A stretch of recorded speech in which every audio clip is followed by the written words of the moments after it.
Perkenalkan, kami dari kelompok 3. Di sini kami akan menjelaskan atau mempresentasikan materi tentang Greedy Bus First Search. Sebelum itu, perkenalkan saya Kevin Benedictus Purba dan teman saya. Saya Wayahendra Setiakusuma. Saya Muhammad Rizal Sabu Jamil. Saya Yoga Dwi Alfian. Saya Dimas Teguh Pradana Putra. Oke, lanjut. Pendahuluannya di sini dikenal sebagai strategi pencarian cerdas yang mengutamakan estimasi. Greedy First Search merupakan algoritma kategori informed search yang secara spesifik menggunakan fungsi heuristik untuk memprediksi seberapa dekat posisi saat ini dengan titik guna menentukan langkah selanjutnya secara efisien.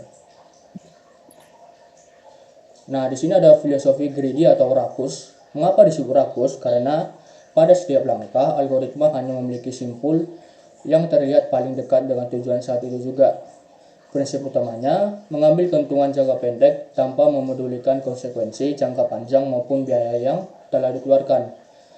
Analoginya, seperti orang yang mendaki gunung dan hanya melihat arah puncak sebagai satu-satunya panduan, tanpa peduli apakah jalan tersebut buntu atau berputar. Dilanjutkan teman saya. Kemudian untuk rumus dan logika utamanya yaitu Fn sama dengan Hn. Untuk Fn sendiri adalah nilai total evaluasi simpul atau node, sementara Hn atau heuristik adalah estimasi biaya dari simpul saat ini ke tujuan. Poin pentingnya GPFS sama sekali mengabaikan Gn atau jarak sebenarnya yang sudah ditempuh dari titik awal. Kemudian heuristik vs edge weight atau kenyataan vs prediksi. Pertama, edge weight atau simbolnya G, jarak fisik yang nyata antar simpul, contoh 10 km jalan raya. Kedua, heuristic value, simbolnya H, jadi jarak estimasi, contoh jarak garis lurus di peta. GPFS hanya melihat angka H. Jika H kecil, maka ia akan langsung menuju ke sana.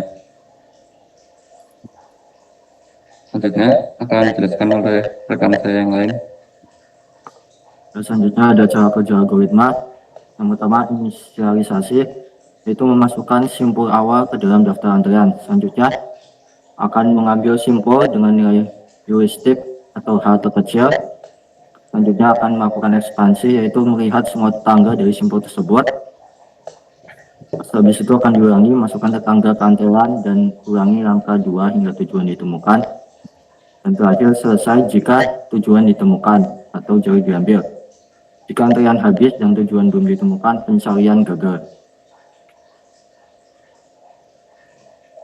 Di sini ada contohnya.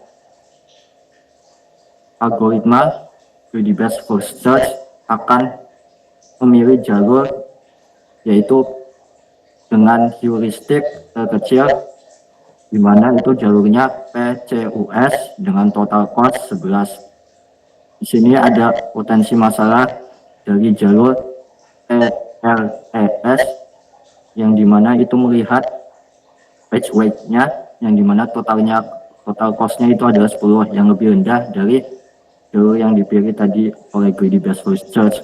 Karena Greedy Bus First Search itu mengabaikan jalur ini karena tidak mempertimbangkan edge weight. Selanjutnya silakan. Selanjutnya di sini untuk contoh yang pertama, navigasi peta atau jarak garis lurus. Jadi skenario-nya itu misalkan menentukan rute perjalanan dari kota A ke B. Heuristik H menggunakan straight line distance atau jarak udara garis lurus dari posisi saat ini ke tujuan. Nah, cara kerjanya itu algoritma akan selalu memilih kota tetangga ya secara geografis paling dekat dengan tujuan di peta. Meskipun jalan raya menuju ke sana mungkin macet atau berkelok-kelok, GPFS mengabaikan biaya nyata atau G seperti kemacetan atau panjang jalan.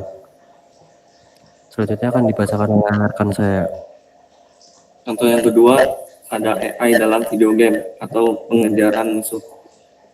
Skenario-nya, karakter musuh yang mengejar pemain, heuristik edge-nya, jarak koordinat X.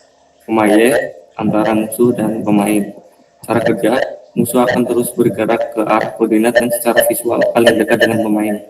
Musuh akan terlihat sangat agresif karena selalu mencoba menerjang ke arah pemain, meskipun terkadang ia bisa terjebak di pojok tembok karena tidak mempertimbangkan rute memutar yang lebih efisien.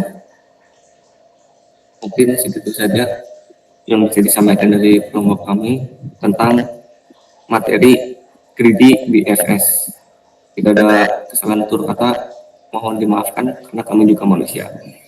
Terima kasih.